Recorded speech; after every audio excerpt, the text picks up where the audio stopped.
ইরানের সাথে যুক্তরাষ্ট্র ইসরায়েলের দীর্ঘদিনের যুদ্ধবিরতির রেশ কাটতে না কাটতেই আবারও নতুন করে রণক্ষেত্র সৃষ্টি হয়েছে সংযুক্ত আরব আমিরাতে। দেশটির অত্যন্ত গুরুত্বপূর্ণ একটি জ্বালানি স্থাপনায় এবার ড্রোন হামলার ঘটনা ঘটেছে। ধারণা করা হচ্ছে পারমাণবিক বিদ্যুৎ কেন্দ্রকে পুরোপুরি ধ্বংস করার লক্ষ্যেই এই হামলা চালানো হয়েছে। এই ঘটনার পরপরই পুরো অঞ্চলে আবারও নিরাপত্তাজনিত উদ্বেগ দেখা দিয়েছে।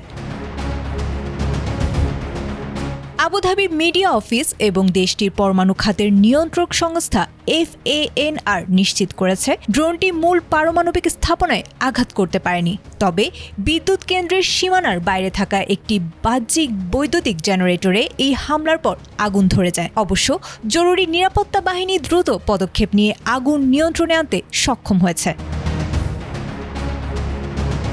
সবচেয়ে স্বস্তির বিষয় হলো এই অগ্নিকাণ্ডে কোনো হতাহতের ঘটনা ঘটেনি। কর্তৃপক্ষ স্পষ্ট জানিয়েছে বিদ্যুৎ কেন্দ্রের অভ্যন্তরীণ মূল নিরাপত্তা বেষ্টনী সম্পূর্ণ অক্ষত রয়েছে। হামলার কারণে কেন্দ্রটির তেজস্ক্রিয়তার নিরাপত্তা মাত্রার ওপর কোনো ধরনের প্রভাব পড়েনি এবং রেডিয়েশন লেভেল সম্পূর্ণ স্বাভাবিক রয়েছে।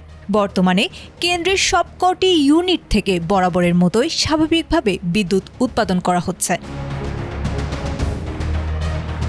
2020 সালে দক্ষিণ কোরিয়ার সহযোগিতায় প্রায় $20 বিলিয়ন ব্যয়ে নির্মিত এই বারাকা পারমাণবিক বিদ্যুৎ কেন্দ্রটি আরব উপদ্বীপের প্রথম ও একমাত্র সচল পারমাণবিক কেন্দ্র। সৌদি আরব সীমান্তের কাছাকাছি মরুভূমি এলাকায় অবস্থিত এই স্থাপনাটি আমিরাতের মোট বিদ্যুৎ চাহিদার বড় একটি অংশ পূরণ করে আসছে। আঞ্চলিক নানা ভূ-রাজনৈতিক উত্তেজনার মধ্যে এই স্পর্শকাতর স্থাপনায় হামলা চালানো হলেও এখন পর্যন্ত কোনো পক্ষই এর দায় স্বীকার করেনি। আমিরাত সরকারের পক্ষ থেকেও তাৎক্ষণিকভাবে নির্দিষ্ট কোনো গোষ্ঠী কিংবা দেশকে এই ঘটনার জন্য দায়ী করা হয়নি। তবে ঘটনাটির তদন্ত শুরু করেছে দেশটির শীর্ষ নিরাপত্তা সংস্থাগুলো।